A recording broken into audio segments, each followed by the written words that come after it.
Hi, and welcome to episode 3 of Real Picks. I'm Courtney Hopkins. And I'm Alex Votoff. Tonight we'll take a look at some famous stop-motion films such as The Nightmare Before Christmas, The Fantastic Mr. Fox, and of course, Wallace and Gromit. Then we'll take a look at the upcoming Frankenweenie. This and more on Real Picks. I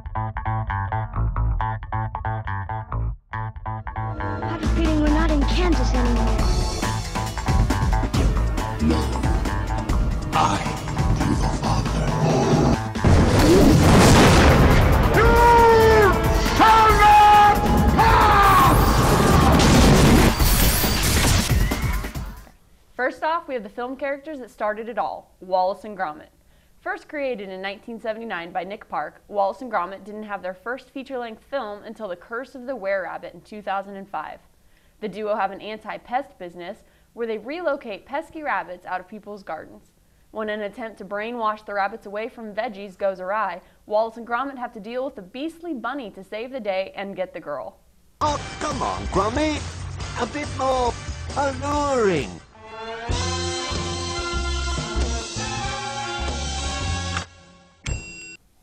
I love Wallace and Gromit. I grew up watching them when I was a kid, and it's just one of those things where every time you watch it, it's still entertaining. He goes to the moon and looks for cheese. Who goes to the moon to find cheese? I mean, I know that's an old saying that the moon is made of cheese or whatever, but to be honest, I really feel like the person that ties all the Wallace and Gromits together is Gromit. Yeah, for sure. So, I mean, Wallace is kind of like this dopey English dude, gets the wrong pants on, and how do you put the wrong pants on? These are like mecha pants that he puts on. The wrong pants. The wrong trousers, Gromit. Yeah. And that one was actually probably my favorite film of all of them. I still crack up when the penguin pulls the gun on him. I mean, that's just one of those things where it's just like so unexpected. Or puts the chicken hat on. Yeah, and all of a sudden he's not a penguin, and it's just I always loved the inventions that he had when you're like a kid and he pushes a button and he's got all this stuff in his house. It's like, who thinks of that? And yeah, and he takes it to the next step here because now that it's a feature-long movie, it really shows all of his different inventions and how now instead of going to the moon or new Robo Pants, he's now catching rabbits. Yeah, and this is one of those things where before they were like 30-minute features, and now the hop to feature length and Were-Rabbit, I think, really was successful. I went and saw it in the theaters. I didn't care that I was surrounded by young children. It was awesome, and I thought that the characters were really well developed, and it didn't really straggle anywhere to try and be a longer film. They had a really good job of filling in the content and everything with that. Yeah, so. I mean, I would agree with that, and I think, Were-Rabbit, Wallace and Gromit, I'll give it a 4 out of 5, but Wallace and Gromit in general, I'm going to give it a 5 out of 5. Good childhood memories. I'm also going to give Wallace and Gromit a 5 out of 5. Next up, one of the most famous stop animation films of all time, The Nightmare Before Christmas. Created by Tim Burton, The Nightmare Before Christmas is a story about Jack Skellington, the king of Halloween Land. When Jack becomes bored with his job and feels that his life lacks meaning, he goes to look for a new adventure. He finds this when he stumbles upon Christmas Land and decides to make the holiday his own. What's this? What's this? There's something very wrong. What's this? There's people singing songs. What's this? The streets are lined with little creatures laughing. Everybody seems so happy. Have I possibly gone daffy? What is this? What's this? So yeah, as a kid, this movie, not gonna lie, kind of scared me. There's a lot of creepy moments in it. The 3 little kids running around with the Halloween masks. Masks are always pretty spooky when you're a little kid. And then not to mention Oogie Boogie's made of bugs. Nobody told me this. Number 1 fear in life, insects. That's good to know. I wasn't allowed to watch it when I was a kid when it very first came out, just because it is so dark and, the skeletons, and Tim Burton's just so vivid with all of the fact that it's Halloween Town, and he really encompasses everything with Halloween and the witches, and just, like I said, the fact that he's a skeleton king, and I didn't watch the movie till later on, so I appreciated it more. I think it would have freaked me out too when I was a kid. Yeah, and not to mention, Jack kind of corrupts Christmas. You're always thinking about Christmas as like this, fun and happy, and it's bright and colorful, and you see that when you go to Christmas Town or Christmas Land, but whenever he, I guess twists it to a Halloween aspect of it, you got the hands popping out of Jack in the boxes, and his gifts to everyone. That's bombs the little children. Yeah, it ruins it. But Why? That's just such Tim Burton. The music in it really pulls it all together. It's so catchy and just kind of sticks with you, and the style is just so Tim Burton. I'm going to give The Nightmare Before Christmas 3.5 out of 5 Bearcat paws. And I'm going to give it 3 Bearcat paws for scaring the crap out of me. All right, when we come back, we look at Wes Anderson's first stop-motion film, as well as Tim Burton's new take on an old classic. Stay tuned. Welcome back to Real Picks. We've been discussing stop animation films. Up now is The Fantastic Mr. Fox, directed by Wes Anderson. It tells the story of an urban fox who cannot resist returning to his farm-raiding ways and then must help his fellow community members survive the farmers' retaliation. When evil farmers force the animals underground, dwindling food supplies force the animals to band together in one last attempt to fight for the land that is rightfully theirs.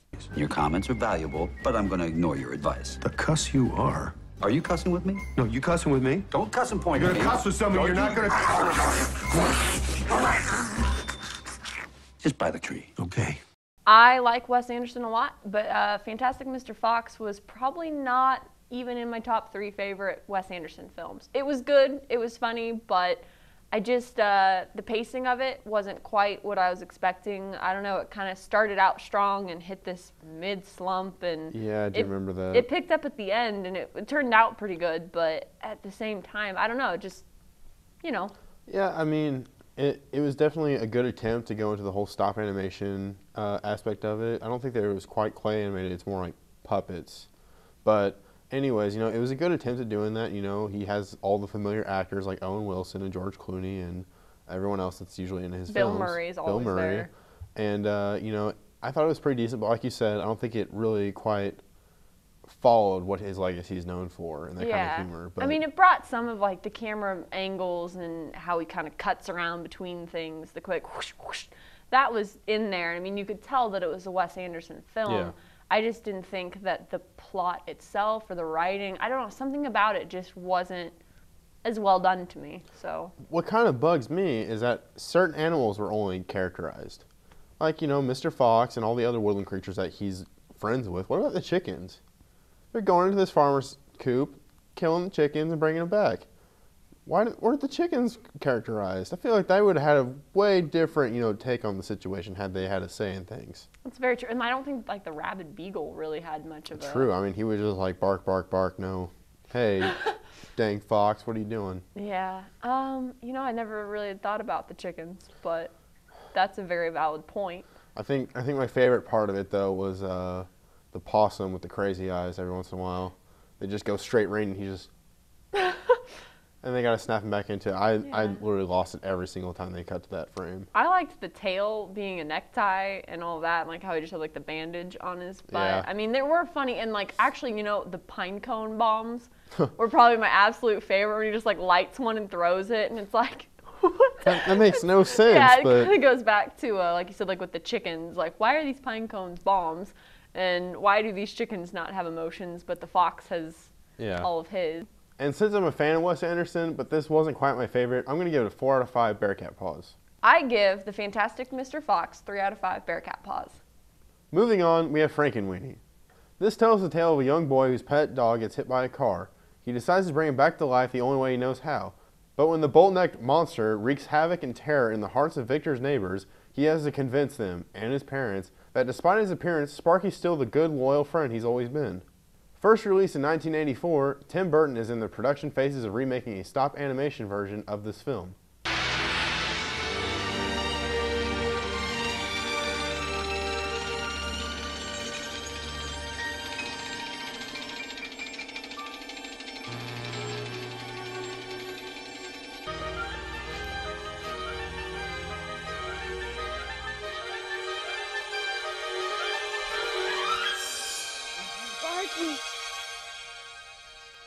So Frankenweenie's kind of a takeoff of Frankenstein, you know, Mary Shelley's book, and then more of a takeoff of the movie Frankenstein's, and then even at the very end, Mrs. Frankenstein. And, you know, it kind of makes a play on it, you know, brings the dog back to life, the whole lightning and the bolts and stuff, but it's kind of creepy. I mean, even Disney thought it was too creepy for release. So, I mean, I don't know really where Tim Burton was going with this. Yeah, again, it's on the same strain as this is the Tim Burton's kind of darker stuff. The fact that it's in black and white, even though it was shot in the 80s, is still kind of weird. I remember watching this as a kid, and I loved this movie when I was a little kid. Hocus Pocus, I guess I just have weird movie taste, but then like watching it later, I noticed, you know, and the dog was stitched up, and yeah, and it was weird. It was maybe I just didn't notice that when I was a kid. Like all I noticed were the bolts on his neck or something, but it's kind of weird, like in the one scene when he's looking at the water and it's like coming out of his seams. And I mean, it seemed to be over just as quickly as it had started. And it was an enjoyable little film. The little kid was the same kid from Never-Ending Story and stuff like that. So I don't know if that's just his genre or what, but...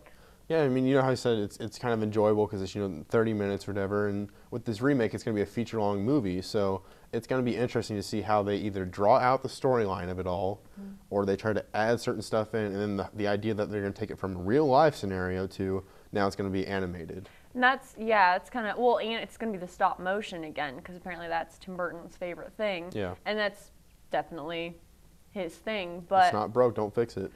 I'm really glad that Tim Burton's doing his own remake, because so many times when someone else comes in and tries to remake someone else's work, it just kind of gets lost in translation. And since he's the guy who did the original, he'll be able to really understand the story and understand the look and feel of this to make it a feature-length film. And if anyone's going to be able to buff out the story and make it feature-length, it'll be him. Yeah, I mean, hopefully he's able to do that, and, you know, he has a lot of success with it, and really, I hope it doesn't lose that kind of, that feeling that a little kid uses his own imagination, brings his best friend back to life, because I know as a kid, if you ever lost a pet or anything, you wish you could do this.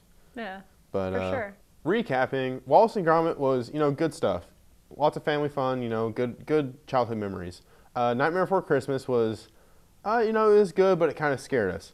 And then Fantastic Mr. Fox was pretty iffy because Wes Anderson's done better work. I'm Courtney Hopkins. And I'm Alec Botoff. Thanks for watching.